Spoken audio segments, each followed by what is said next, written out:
Hello and welcome to Modelling Misadventures. Now my last video showed the construction of a 3D printed Saturn V in 1/60th scale, and I'm going to carry on today with the space theme, and I'm going to make another rocket in 1/60th scale, and this time it's going to be the Space X Falcon 9 with the Dragon crew capsule. So I've 3D printed the parts. Let's see how it goes together. Now if you're not used to making 3D printed models, they are a bit different to injection molded models like Airfix and Revel. You obviously have to print the parts, and you create the kit yourself, often printing bits overnight. And so with this model, I've printed out quite a lot of parts already, and you can see because it's a rocket there's quite a lot of tubes and cylinders, and then you end up with basically a box of bits like this, which all have to be glued together. But they're very simple to print and very simple to make, and they do make actually quite realistic models. So I'm going to start building this one and see how it turns out. So as with the New Shepard rocket that we made before, I'm going to start this one with the launch pad, and first thing is to fasten these things onto it, and these are known as hold down arms, and these kept the rocket attached to the launch pad until the rockets are built up enough for us to take off, and then these would rotate out of the way and the rocket would move away from the launch pad. So we're just going to glue those onto there. So that's the launch pad done, bit of super glue and jobs are good un, and they've come out quite nice. And so that's what the rocket's going to sit on, and now onto the rocket itself. Now this rocket is called the Falcon 9 because it's got 9 engines on the bottom, 1 in the middle and 8 around the outside. And here they are, and they just need to be glued on, and that will look great.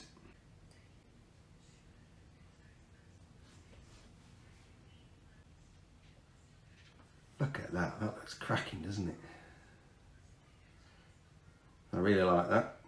So next we've got these 4 little bars, and these fix at the bottom of the rocket, and they are what the hold down arms grip onto, and they're just going to go in these little holes here.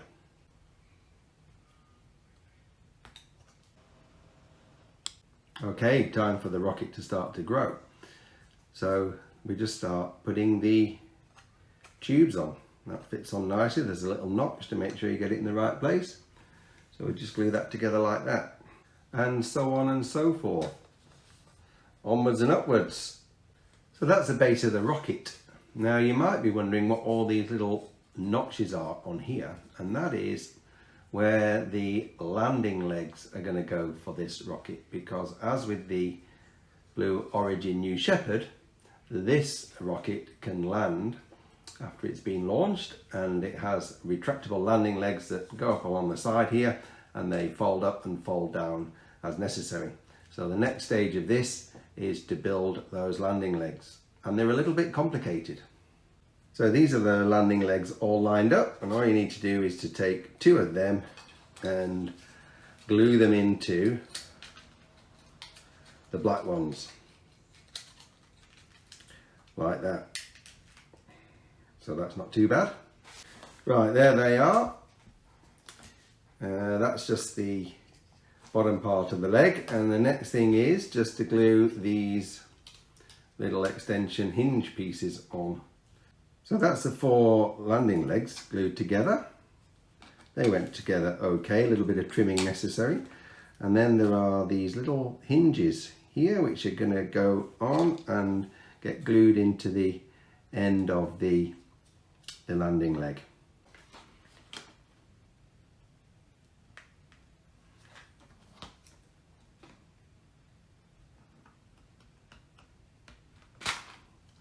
There you go. So 4 landing legs with little hinges on the end. Now these legs get fastened on at the bottom of the rocket in these little brackets here, and the hinges just go in there and there. It goes on pretty easy actually.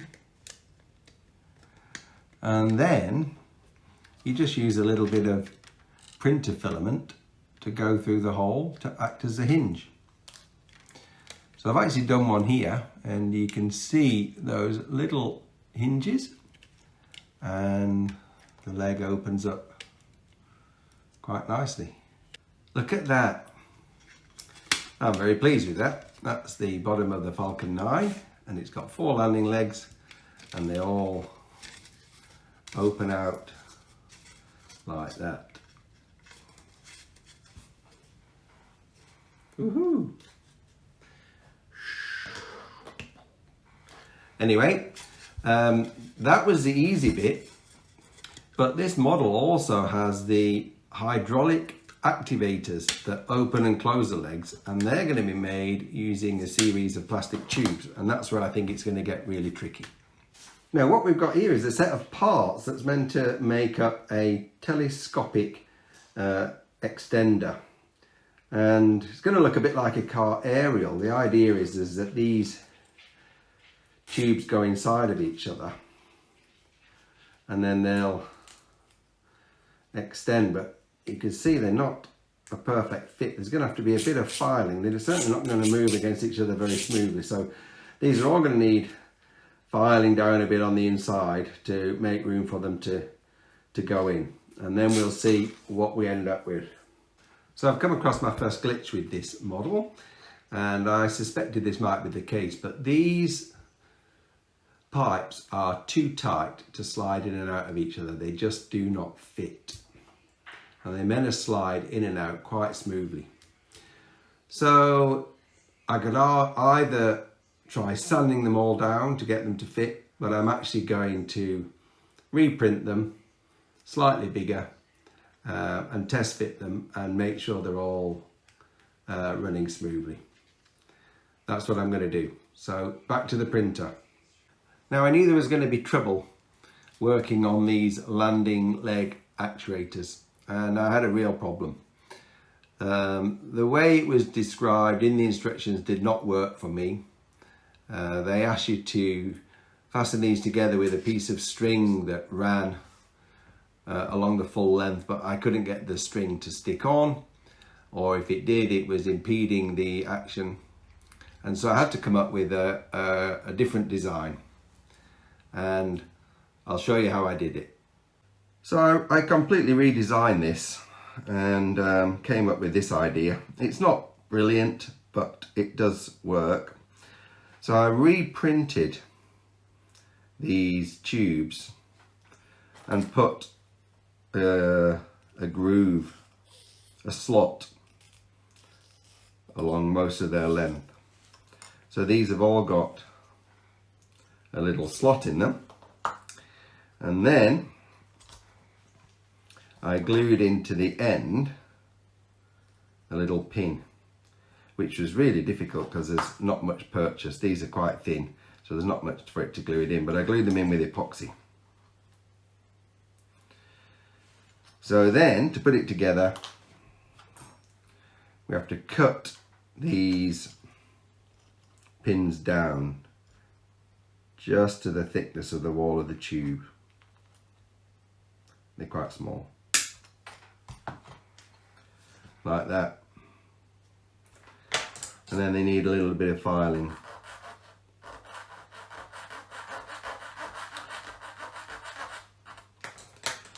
And then this goes into the next one. In order to get it in, I slit open that slot and force that pin through there.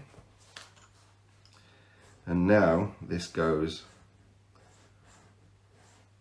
up and down, and the little pin in there stops it from coming out either end. So a bit of a cumbersome solution, but it does seem to work, and it actually worked better for me than using the string.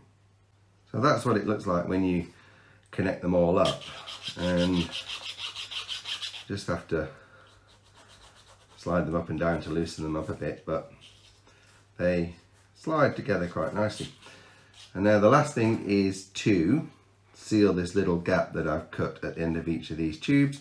So I put a ring of epoxy around each of those.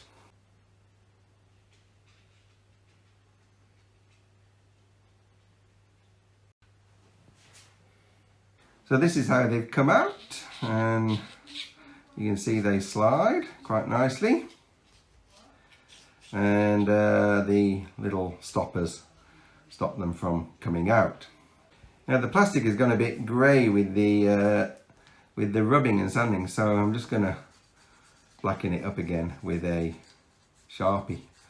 I do not want to paint these because they're a very tight fit, and if you put paint on they're going to definitely stick. So just going to use a Sharpie just to darken them up again.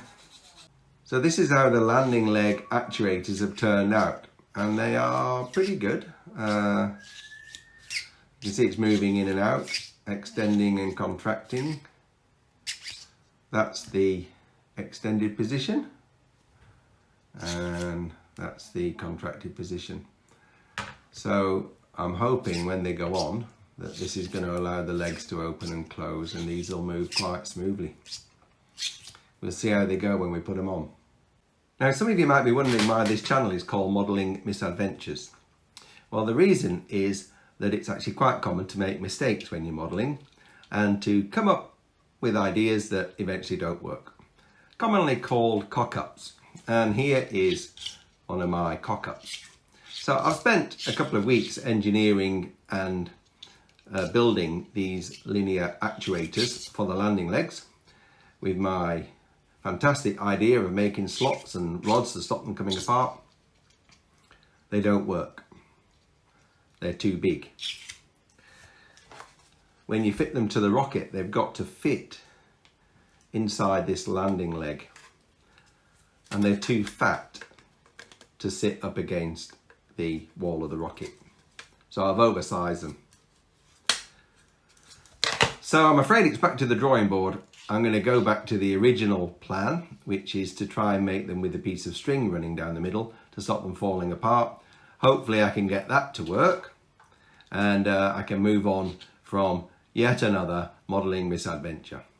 So here are the new set of parts. I've rescaled them on the printer, printed them out, sanded them down.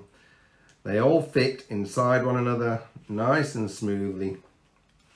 So now I'm just going to fasten them together with this wretched piece of string. And in order to do that, we've got to drill a little hole in the end of here. And I'm going to put a drop of super glue in the hole and put this length of sewing thread into there. And just secure it with another drop of glue.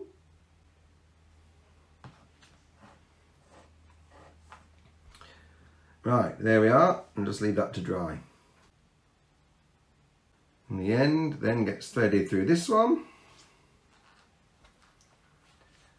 And we just get that inside there.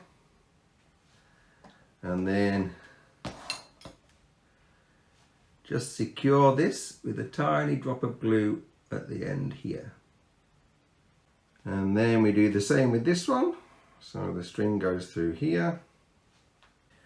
And the same again, we secure it with a drop of glue just inside here. And lastly, the string goes through the top one, and we secure this one to the top of here. The top piece gets secured just on the outside of the tube like that. So that's the actuator rod held together with a piece of string, and you can see it slides in and out of each other without coming undone. And now the whole thing's bloody broken off. So part of this little tube is broken here, so that means the whole thing is now going to have to be taken apart and started again. Another one bites the dust. This is not looking good. This is not my store, this is the waste bin. Well, there's one that's actually done and working. So, a challenging part of the build this, but anyway, we got there.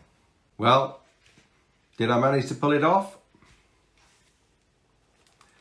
You bet. Look at these babies.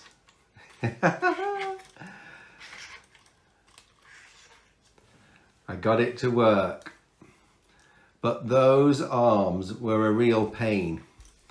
But now they do actually work very nicely. You can see they extend and they go up and they snap shut with that little magnet right at the top. Fantastic, really happy. But that was a really difficult part to make, and I'm really glad that I'm moving on to the next section. Right, now we can start making the rocket higher by putting on the next section.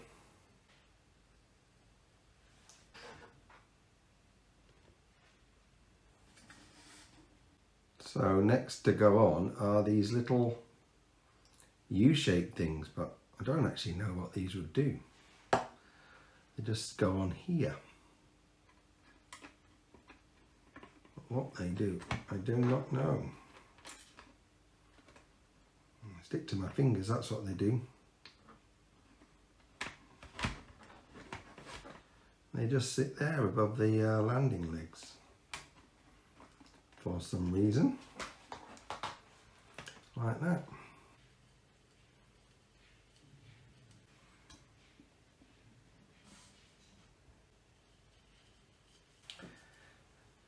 It's getting bigger.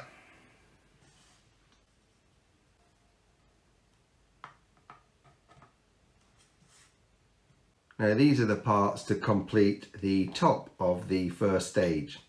So this is the very top part of the rocket, and this is the bit that the engine for the second stage goes into. But then there are these various bits and pieces here. We have these things called grid pins, which slow the rocket down when it's coming back into land and stabilize it, and some various other things in here, baffles and various things that are going to go in here. Now this is going to need a little bit of painting, some of these parts, so I'm just going to paint them, fit them, and then we'll see what it looks like.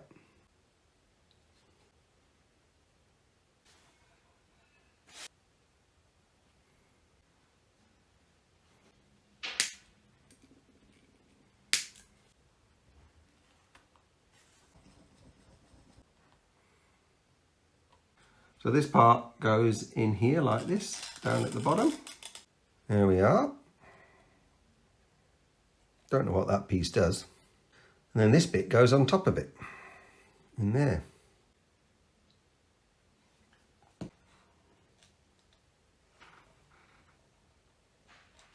And these are just the grid fins that stabilise the rocket as it's coming into land. And they go on there, right at the top of the first stage. So now we've got these pipes and conduits that go up the outside of the rocket.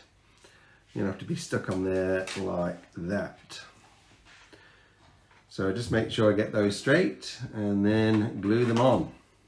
Now we can put the top of stage 1. So that is the first stage of the Falcon 9 rocket completed. Now the engine's at the bottom, the landing legs.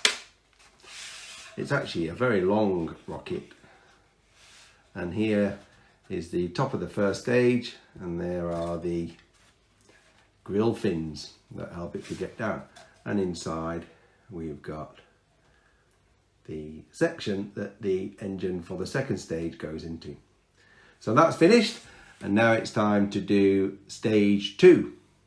So I've printed out the parts now for stage 2. It's fairly simple. It's got the rocket body, a couple of ends, an engine at the bottom. So that's going to be fairly easy to make, but I am going to spray paint this engine silver to make it look a bit nicer. These are the parts for stage 2. It's very simple.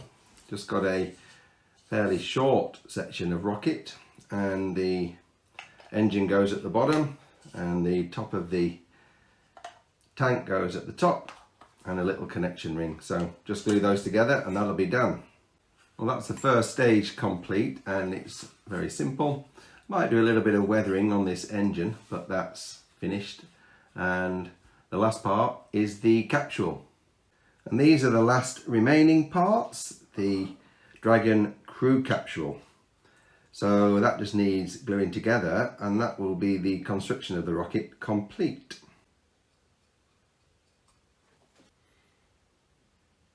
The bottom part of the Dragon capsule is called the trunk, and this is a non-pressurized compartment that carries cargo. And we're just going to put these outer sections on like that, and that'll be the trunk done. Now this is the base of the crew capsule. These are the Draco thrusters that control the capsule, and I'm just going to glue the bottom of the capsule onto that ring. And we've just got a little docking ring that goes in here like that. And these two are going to be held together again by little tiny magnets. So drop of glue in there and in and in with a magnet.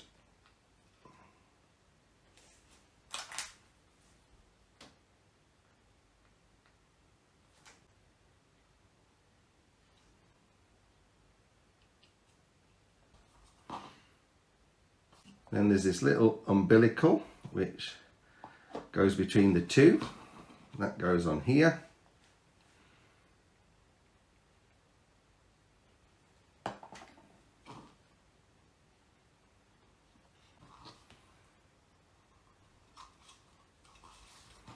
And lastly, this docking cap goes on top.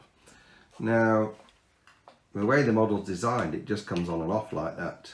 But on the real capsule, it hinges here. So I'm going to try having a go at hinging it just with a tiny little piece of clear tape. We'll see how that comes out. Well, there's the completed Dragon capsule. That's come out pretty nice. Looks fairly realistic. The two parts separate just like on the real thing, held together by a magnet. And really now that's the end of the construction, and I'm just going to finish it off by applying some vinyl stickers and a bit of final painting, and that will be the rocket done. As usual, I'm using the Cricut Maker to cut out the vinyl stickers, and this is the SpaceX logo. Well, I've finished the Falcon 9 Dragon rocket. And I'll just show you a little clip now of me holding it so you get an idea of how big it is. So you can see the size of this rocket. It's not quite as big as a Saturn V, but it's not far off. And you can see this is the SpaceX side, Space X Falcon 9. And on the other side, got the NASA side, NASA. So, fantastic rocket. Here at the bottom is stage 1 with the adapter piece at the top.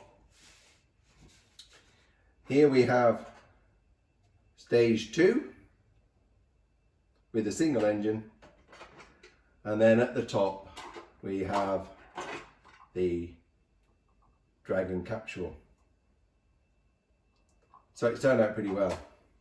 So I'm really happy with how this rocket turned out.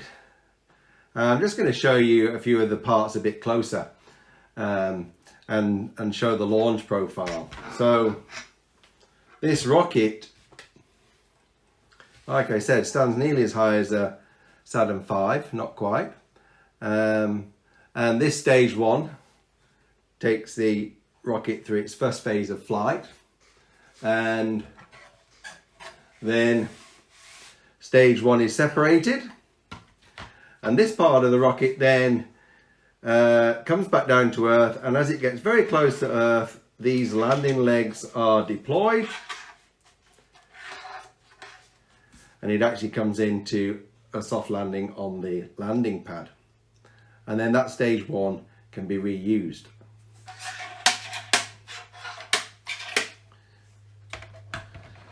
Stage 2 then continues on the flight and takes the Dragon capsule into orbit.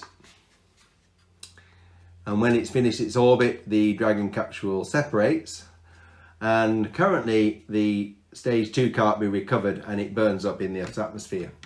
And then we're left with this, which is the Dragon crew capsule, and this can hold up to 7 astronauts, and it's in 2 parts. This bit at the bottom is called the trunk, and this is the crew compartment.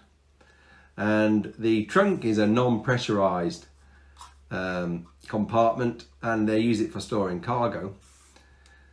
This can then dock with the International Space Station through this docking port here. And then when it comes back into land, the trunk is separated, and this capsule is returned to Earth through the Earth's atmosphere and comes down for a water landing on 4 parachutes. So that is the launch profile that has been flown with the Dragon crew capsule to date. Now this just shows a side-by-side comparison of the Space X Falcon 9 rocket against the Blue Origin New Shepard rocket. These are both built to the same scale, 1/60th, and you can see there's a pretty dramatic difference.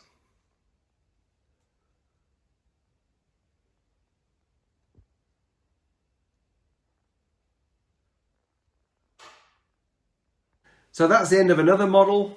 The Space X Falcon 9 Dragon crew capsule is finished.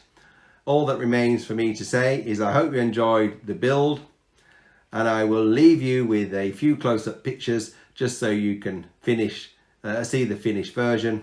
And with that, I'll say goodbye and see you next time on Modelling Misadventures.